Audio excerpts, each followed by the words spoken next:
అందరికీ నమస్కారం. ఇవాళ నేను వైటమిన్ డి డెఫిషియన్సీ గురించి మాట్లాడబోతున్నాను. వైటమిన్ డి అనేది చాలా ముఖ్యమైన విటమిన్ బాడీలో.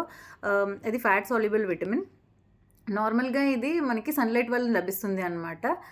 ఇండియాలో అయితే దీనికి ఆల్మోస్ట్ 90% ఆఫ్ ది పాపులేషన్ అంటే 90% మందిలో ఇది అంటే 100లో 90 మందికి వైటమిన్ డి డెఫిషియన్సీ ఉన్నది.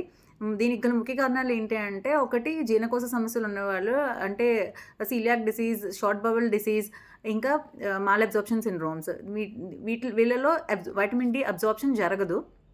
రెండోది ఏంటి అంటే డిక్రీజ్ సన్‌లైట్ ఎక్స్‌పోజర్. అంటే మనం బయట ఎండలో తిరగడం తగ్గిపోయింది. ఎండలోకి వెళ్ళినప్పుడు కూడా సన్‌స్క్రీన్ లోషన్స్ రాసుకొనే వెళ్తున్నాము. ఇంకా బట్టలు పూర్తిగా కవర్ చేసుకొని వెళ్ళడం వల్ల సన్ అయితే మన బాడీని టచ్ కాదు. ఎక్స్‌పోజర్ తగ్గిపోవడం వల్ల సన్ ఎక్స్‌పోజర్ తగ్గిపోవడం వల్ల కూడా వైటమిన్ డి డెఫిషియన్సీ ఉంటుంది.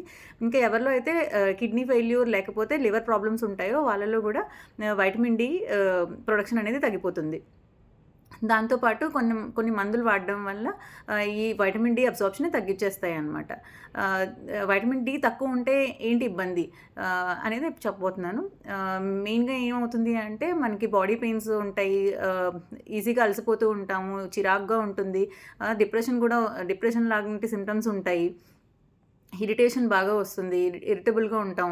దాంతోపాటు జాయింట్ పెయిన్స్ ఉంటాయి. బోన్ పెయిన్స్ ఉంటాయి.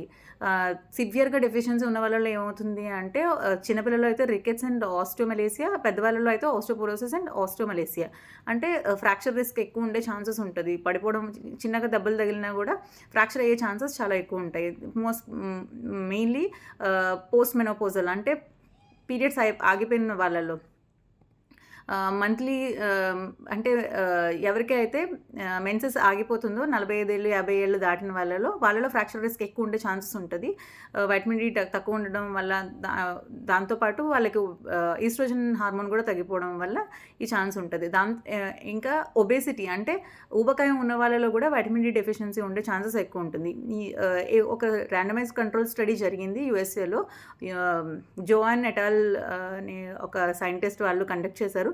వాళ్ళు కండక్ట్ చేసిన దాంట్లో కంక్లూజన్‌లో ఏం చెప్పారు అని అంటే, vitamin D deficiency supplements post menopausal అంటే ఎవరికైతే నెలసరిలు ఆగిపోయిన మహిళలు ఉంటారు కదా, వాళ్ళలో ఈ vitamin D deficiency vitamin D supplements తీసుకున్న వాళ్ళు అంటే వైటమిన్ డి నార్మల్ లెవెల్స్ ఉన్న వాళ్ళలో క్యాన్సర్ రిస్క్ కొంచెం తక్కువ ఉండే ఛాన్సెస్ ఉన్నది. Like breast cancer, colorectal cancers, ఇలాంటి క్యాన్సర్స్ వచ్చే రిస్క్ తక్కువ ఉండే ఛాన్సెస్ ఉన్నట్లు ఒక ర్యాండమైజ్ కంట్రోల్ ట్రయల్‌లో చెప్పారు. సో, మనం డెఫిషియన్సీ ఉన్నవాళ్ళు ఎలాంటి ట్రీట్మెంట్ తీసుకోవాలి అని అంటే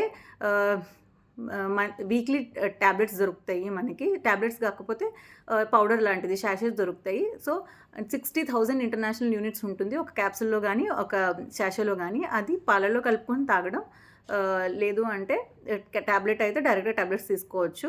సాయంత్రం పూట తీసుకోవడం మంచిది. దీంతో పాటు మనకి కాల్షియం టాబ్లెట్స్ కూడా తీసుకోవడం బెటర్.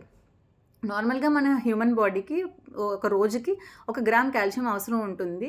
సో, ఇది మనం తీసుకునే ఫుడ్‌లో ఉంటుంది కొంచెం కాల్షియం. నార్మల్‌గా కాల్షియం రిచ్ ఫుడ్ ఏంటి అంటే పాలు, చీజ్ అండ్ డైరీ ప్రొడక్ట్స్‌లో ఎక్కువగా ఉంటుంది. దాంతోపాటు డేట్స్‌లో, సీతాఫలంలో వీటిల్లో కాల్షియం ఎక్కువ ఉంటుందన్నమాట. సో, అలాంటి ఫుడ్ తీసుకోవడం మంచిది డెఫిషియన్సీ ఉన్న వాళ్ళందరూ. ఇది 60,000 ఇంటర్నేషనల్ యూనిట్స్ 6 వారాల పాటు తీసుకొని దాని తర్వాత నెలకు ఒకసారి తీసుకోవాలి మెయింటెనెన్స్ కోసం. నార్మల్ వాల్యూస్ ఏముంటాయి, ఎంత అంటే 30-100 వరకు అనమాట వైటమిన్ డి లెవెల్స్ మన బాడీలో ఉండేది. ఒకవేళ 5 కంటే తక్కువ ఉన్న వాళ్ళని ఏమంటారు అంటే severe vitamin D deficiency. So, వీళ్ళకి ఇంజెక్షన్స్ తీసుకునే అవసరం ఉండొచ్చు. నార్మల్‌గా ఒకవేళ ఈ సింప్టమ్స్ ఏమీ లేవు, వైటమిన్ డి డెఫిషియన్సీ లేకపోయినా తీసుకోవచ్చా అని అంటే తీసుకోవచ్చు. నెలకొకసారి ఒక క్యాప్సూల్ తీసుకోండి. నెలకొకసారి తీసుకుంటే సరిపోతుంది వీళ్ళు. మిగతా వాళ్ళందరూ వారానికి ఒకసారి తీసుకోవాలి. 6-8 వారాల వరకు తీసుకునే అవసరం ఉంటుంది. దాని తర్వాత నెలకొకసారి తీసుకోండి. మెయింటెనెన్స్ కోసం సరిపోతుంది. I hope this video is useful. Thank you.